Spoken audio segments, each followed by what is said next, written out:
sa amin yung college.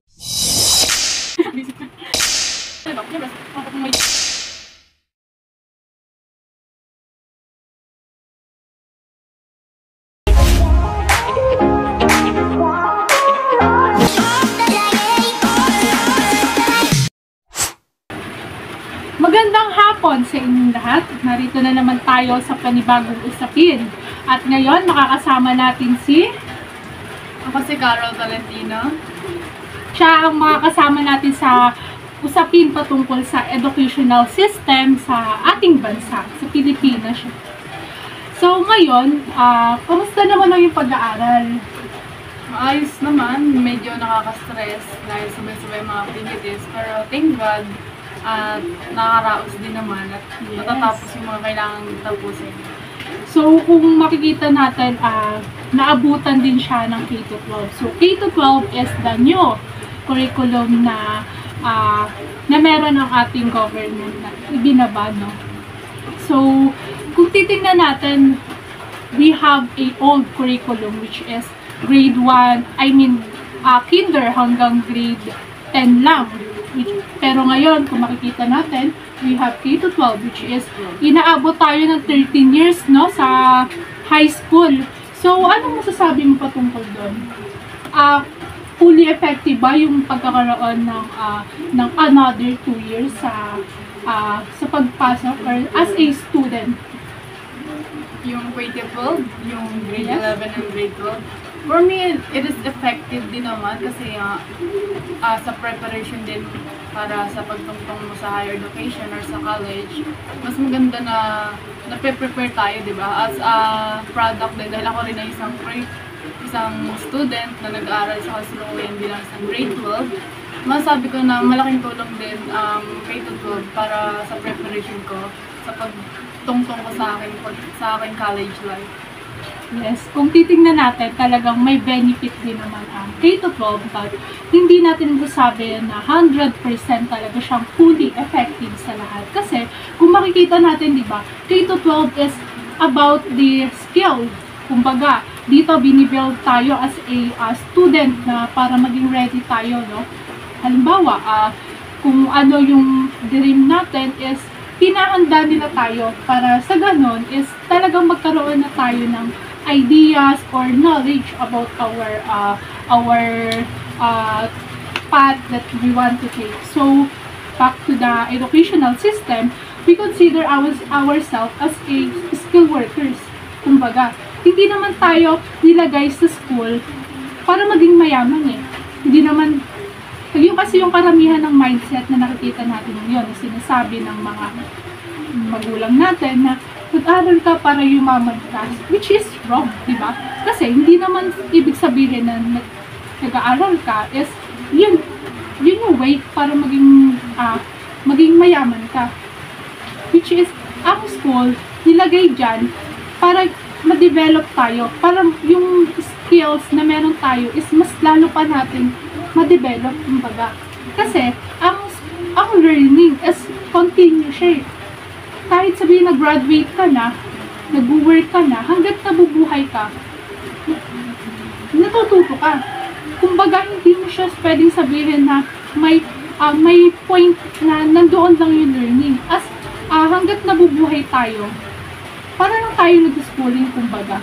So, ayun yung system na dapat is tinatatak natin, di ba, sa atin, sa sarili natin. So, going back dun sa sa topic, no, makikita natin na the educational system in the Philippines is mababa pa din. Kahit sabihin natin na we have a old curriculum, new curriculum, no. So, lahat tayo dumaan dyan. Lahat ng mga nilin natin, dumaan dyan. So, but still, may problema pa rin, no, na hindi talaga ganun kadaling solusyonan. So, kung makikita rin natin ngayon, no, may ini-implement na naman sila ng bagong curriculum, which is the matatag curriculum.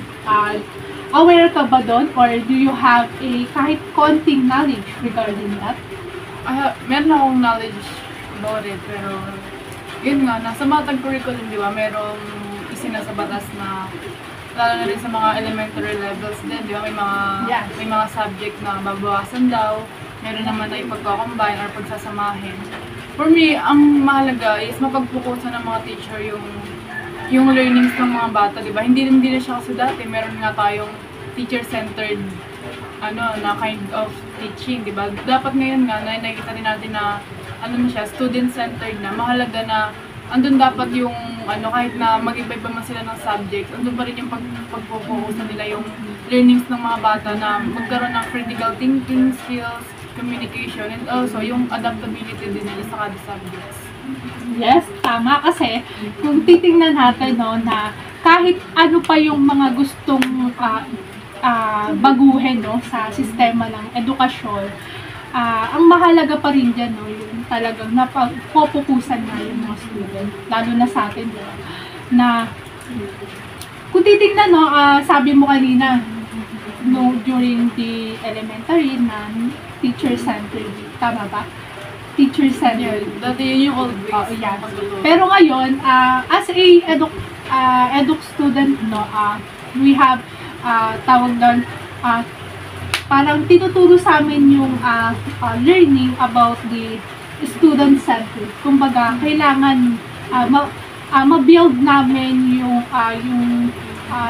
yung skills about the students. Dapat engaging yung interaction. Kasi, lalo na ngayon, na gusto ng bata, gusto ng mga tao is interesado talaga sila. Or talagang nakukot yung attention talaga nila. So, ikaw ba, madali ka bang maboring sa klase or talaga bang effective yung pagtuturo sa school nyo?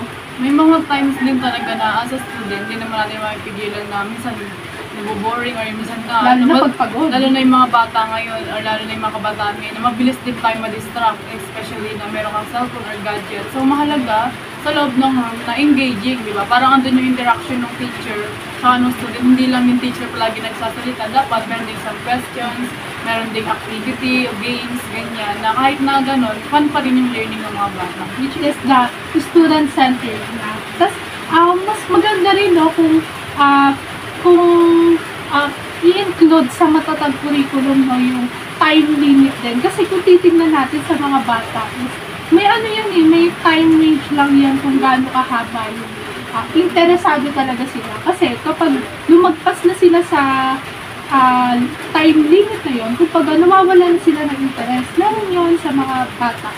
Tapos, maganda yun, kasi doon na sisigurado talaga natin na kung ano lang yung time limit or the capability ng isang bata is talagang naibibigay natin kumbaga. Tapos, sinasabi nila na sa matatag curriculum is tatanggalin na yung mga old subject or yung hindi naman kailangan.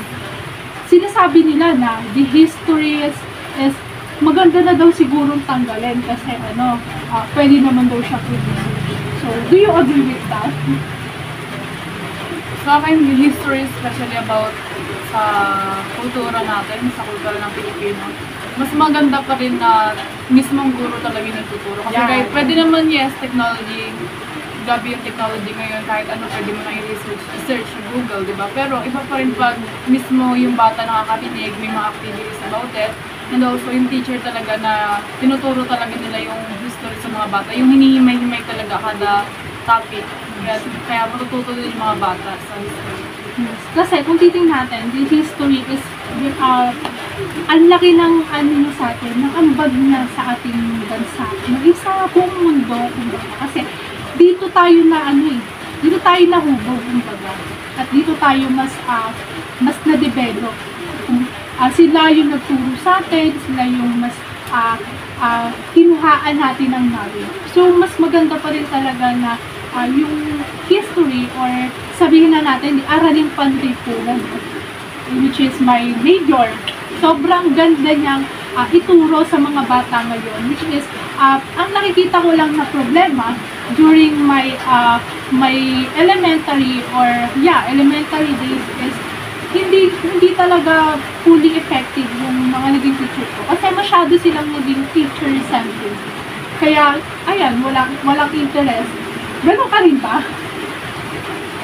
Hindi naman. Kahit na, doon pa rin lalo na pag about sa mga ganyang subject. Doon talaga yung interest yeah. ko din. Kasi, yun nga, mahalaga na nuruturo nila yun kasi nga, na hindi lang naman porque sinabi natin history or dati nakaraan, di ba? Hindi, wala lang tayong matutunan. Siyempre, dahil nga doon sa mga nakaraan na yun, natuto tayo sa mga ginawa ng mga bayani natin. Diba, natuto tayo sa mga pagkakamali or kung ano man yung mga ginawa nilang tama na maaari din natin gamitin ngayon sa kasalukuyan. Yes. Tama yan. So, despite no, na kung gaano man kaganda yung hangarin ng mga teachers, sa mga kanilang mga student, or kung gaano man kaganda yung mga hadikain ng ating mga gobyerno na mas talagang maging effective or magkaroon tayo ng effective educational system is ang isa lang talaga sa way dyan is yung pagiging consistent. Diba? Kasi kung implement ka ng isang bagay na sabihin natin sa tingin mo ay tama kung sa una lang naman talaga maganda at hindi siya talagang na bibigyan ng pansin, wala talaga. Kaya ayan, pabago-bago. So, we need to stick kung ano yung mas better. Tapos, maging consistent tayo. So, mas maganda na i-support natin yung mga teacher. Kasi kung titingnan natin, talagang ang mga teacher is parang dina-downgrade kumbaga dahil ayan, maliit yung sahod, yung mga resources is talagang limited, no? Tapos marami pang mga nag-drop out ng mga student kasi ayan, lalo na ngayon, no? Sabihin natin na parang sa kanila hindi na importante ang education kasi ititingnan natin through technology, kikita na tayo, di ba? Through TikTok, so through YouTube, so dapat mas napagpupukusan nila yung mga talagang sabihin natin na magkakaroon ng engagement yung bata at mas ma-engage siyang pumasok. Diba? So, hindi niya iisipin na yung kikitain, yung malaki yung kikitain. Kasi kung titignan natin, marami talagang ito ikaw, as a student, kung bibigyan ka ng opportunity ng isang company na kumita ng 50K a month, mag-aaral ka pa ba? Sa akin talaga, siyempre, kung magiging practical din tayo, karamihan doon. Diba? Pipiliin yung 50K. Pero as a student na may pangarap din, diba? Kung mag-iisip ako in a long term, diba? Sa long term journey ko, pwede yung company na yan, pwede mawala din naman or ang kailangan ko, mag-invest ako sa sarili ko na kahit na gano'n, meron akong natapos at kahit na gano'n, pwede akong maghanap may ibang trabaho na mas malaki pagkikitain ko din. And also, pang long term din siya, na andun na yung skills ko, andun yung knowledge ko naman sa akin. Yes, tama yun kasi, ayan, yung pera, sabihin natin madali lang naman kitain ng pera, sabihin natin malaki kita. Pero hindi natin alam kung hanggang saan siya. So, we need to invest sa mas alam natin kung anong mas makakabuti para sa atin. Pero, back nga dun sa naging patakaran ng government, diba? Mas kailangan siguro nilang pagpupusan talaga yung mga students, yung mga resources, mas ibigay nila. Nang sa ganon, diba, makakonsider tayo na napakababa tayo ang pinakamababa sa comprehensive, diba, learning sabihin natin sa buong Asia, diba? So, may mali, kumbaga. So, dapat dun sila mag-focus, hindi dun sa pagbabago ng mga curriculum. So, maraming pagkakamali at maraming talagang kailangan unahin. So, ayun lang. At thank you sa pag-share ng knowledge. Sobrang naging effective talaga na naging discussion. Dahil sa usapin ng education, no? As a student and future educator and as a student also, ayan, alam natin yung mga dapat at yung mga tama at maling nangyayari sa loob at labas ng paaralan. So, kailangan natin siya i-address para lang sa ganon is ayun, malaman ng ating government. Hindi lang tayo maging aware, kundi maging active. Yeah. at matulungan tayo, diba? So, being active a student sa mga usapin, no, ng ating lipunan, may napakahalaga. Wag lang tayong basta magpasakop sa mga social media na, ayan, mas marami tayong nagiging na likes, likes, or for fame purposes. So, dapat yung intelligence, yung skills, yung knowledge ay dapat mas nade-develop sa ating life. So, ayun lamang po at maraming salamat. Thank you for being part of our show. So, I am Divina Cris Calentino and together with Carol Valentino. and thank you for watching. Thank you very much. Bye-bye.